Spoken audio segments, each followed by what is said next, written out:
smart speaker, and on TuneIn, iHeart, and on Odyssey. If you're looking for the latest news, insight into what it means, and the sharpest opinion, there's only one station in Chicago where you can turn, and it's this one. We're AM 560, The Answer. Top of the morning, Dan and Amy. Commerce Secretary Gina Raimondo, former governor of Rhode Island, sat down with Yahoo Finance to talk about inflation. And boy, the administration is really trying to bracket the issue. You've got Biden complaining about big meat manipulating prices, oil and gas industry, they're the bad guys. Yeah, it's everybody's fault but their own. Yep. Gina Raimondo on the semiconductor shortage, the chip shortage, that's what's driving inflation, particularly the inability to get chips from Taiwan now that we've outsourced so much of our chip making. I think we produced 40% domestically 30 years ago. Now it's 16%. Turns out to be a problem. Higher, I think, than anybody would want to see. But if you get under the covers of the numbers, you realize that a third of the increase in inflation is due to car prices, which is stunning. A third is due to car prices. Why is that? Because last year, auto production of cars was down by almost 8 million cars, 7.7 million cars. So supply is down, prices of cars are up 20%, and the reason, like the single reason or biggest reason that car production is down so much is because car companies can't get their hands on enough chips. And they will tell you that. If you go to production facilities of cars and trucks, by the way, you will see many, many cars fully assembled, but for chips. So it's pretty simple supply and demand. I'm thinking back to EC 10, which I took 30 years ago. It's like we need to increase the supply of cars so prices will come down. And in order to do that, we need increase in semiconductor chips. So there's really a direct link between the two, and we need Congress to act so they can fix the problem. Yeah, so how does Congress act? Well, she gets to that. But first, yeah, we get it. Econ 101, too much money chasing too many goods. What the Biden administration flacks always fail to address is, why do we have too much money? We know we have too few goods because of the supply chain interruptions we created with our response to the pandemic. Right. We also know we have too much money chasing too few goods because of our response, like printing $10 trillion in a year and a half to the pandemic. So on both sides of the supply and demand equation, we have, with our response to the pandemic, manipulated the markets such to create the disconnect that everybody keeps describing. So this is all based on choices we made, the folly of the central planners, not some force that was beyond our control, as they want to characterize it. And so how do they solve it? Well, more government, of course. It's incentives that the Commerce Department could provide to chips manufacturers so they will make chips in America. If you ever, have time for kind of a really scary read, you should learn more about how dependent the United States is on other countries, especially Taiwan, for our supply of semiconductors. Like right now in the United States, we make none of the most sophisticated semiconductor chips, none of them. And we get the majority from Taiwan. So apart from the fact that we need to make chips in America so we can make more cars, reduce inflation, create jobs, it's a national security issue as well. We cannot be a secure nation economically or nationally secure if we get 60-70% of all of our chips from a single company in Taiwan. Sounds like something Trump would say. For more on this topic, pleased to be joined again by Gordan Chang, author of The Coming Collapse of China and the Great U.S.-China Tech War. Follow him on Twitter at Gordan G. Chang, Gordan G, C-H-A-N-G, Gordan G. Chang, on Twitter at Gordan G. Chang. Gordan Chang, thanks for joining us. Appreciate it. Well, thank you so much, Dan and Amy. So, to Raimondo's point, a pedestrian one that's been made by many people before she got around to it, we should have real concern about Taiwan, not about, well, in part just for humanitarian reasons, about it being an independent country, but in part for our national security reasons, we have more concern about Taiwan Semiconductor Company. It seems to me if China were going to hit us, it's not going to be a margin call on our debt. It's going to be the supply of chips for our industries. Well, certainly. I mean, there are many reasons to defend Taiwan. To start with the most basic one, Taiwan is a vibrant democracy. China is attacking our democracy, but also the whole notion of democracy, and we can't allow China to absorb any democracy.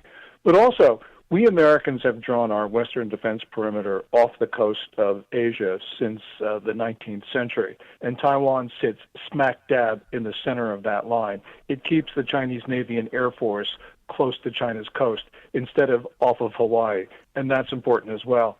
And of course, you just mentioned the chip issue. Taiwan Semiconductor Manufacturing Company, one company makes 90% of the world's made-to-order chips. It, along with Samsung Electronics, makes the most sophisticated chips in the world. We do not make them. We design them, but we don't make them. And by the way, Samsung is a South Korean company. South Korea has a president who's very pro-China, very pro-North Korea. So we could lose Samsung, which means we'd be dependent upon Taiwan. But the Biden administration, like administrations before it, is hesitant about defending the island, which to me is just a big mistake. It is a strategic mistake of historic proportions. Well, it certainly could be if they cut us off before we're able to build capacity here to produce here, whether the Congress passes those subsidies the Secretary is talking about or not. How much does what Putin does vis-a-vis Ukraine and our response to a potential invasion of Ukraine, which appears more likely with each passing day, the resources he's scrambling to the border, how much is China looking at that, and how much will it inform what they do with Taiwan? Well, for for a couple decades, China and Russia have been coordinating their foreign policies. Since 2005, their militaries have been exercising in joint drills. So these two work together. And if Putin were to cause trouble in what he calls his near abroad, Ukraine and elsewhere, and Ukraine, by the way, is not the only place where he could cause problems, China either acting directly in coordination with Moscow or just merely on its own taking advantage of the situation could, I think, cause a war on its coast. It could be Taiwan, Japan, the Philippines, or there could be a further penetration of Indian soil because Chinese troops are already inside of India. So really this right now is a point where we've got conflicts on both ends of the European landmass. We could have war soon everywhere, and this means basically global conflict because it's not just China and Russia, it's also their proxies. Right. Well, what countries, besides the U.S., might defend Taiwan from China? Well, Japan very much is leading the charge. And the reason is that Japan and Taiwan, they're both island nations. They're both part of the same island chain. Matter of fact, some Japanese islands are actually south of Taipei. And for China to actually have a successful invasion of Taiwan, it has to establish a blockade. That blockade, to be successful, has to include Japanese islands, the island of Yonaguni, for instance, which means that Japan understands it needs to come to Taiwan's rescue. Also, another country that might do so would be Australia. Japan and Australia just signed a reciprocal access agreement, which is like a military treaty. So you have a number of countries realizing that their interests coincide with Taiwan's. And so you wrote a piece about what's going on in China with the lockdowns in places like Xi'an. And I wonder if China's in a position, too, where they're incentivized to beat the drums of war the same way Putin does, to foment nationalism when, the quality of life in Putin's Russia or Xi's China isn't that great for a lot of people. So Putin focuses on revanchism and restoring Mother Russia, and China focuses on Taiwan or other adversaries like you were describing. because in your piece in Newsweek, you talked about the reversion to primitive times in some of these lockdown areas in China where potatoes are the new currency.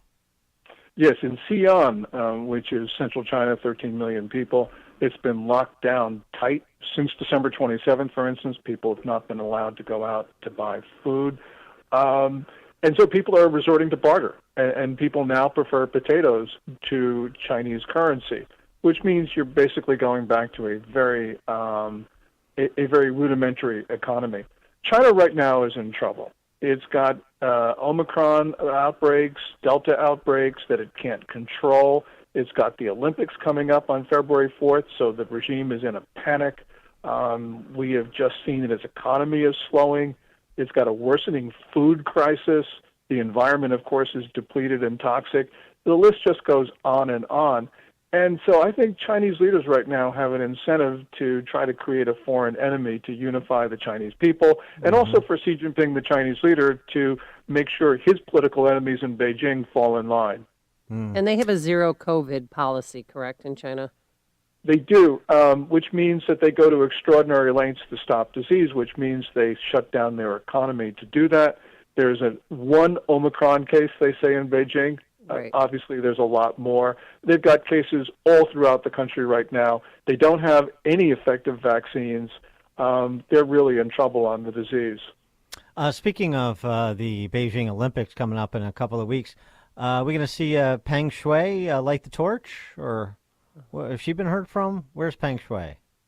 She has not been heard from since her second phone call to the International Olympic Committee. And by the way, the fact that she would call the IOC, which did not come to her rescue, is really suspicious. This was arranged by the Chinese government, obviously, because they're concerned about the IOC postponing or moving the Olympics, which they definitely should for a lot of different reasons, especially disease, especially the genocide, especially this, especially that. So she's been very much quiet, and that means that she is under extreme control measures. Gordan Chang, author of The Coming Collapse of China and the Great U.S.-China Tech War. His Twitter handle, Gordan G. Chang, that's Gordan G, C-H-A-N-G, Gordan G. Chang on Twitter. Gordan Chang, thanks as always for joining us. Appreciate it. Thank you so much, Dan and Amy. Thank you, and he joined us on our turnkey.pro answer line. Before you see it on TV, share it on Facebook, or read about it in the paper. Hear it here first. This is Chicago's Morning Answer on AM 560. The Answer.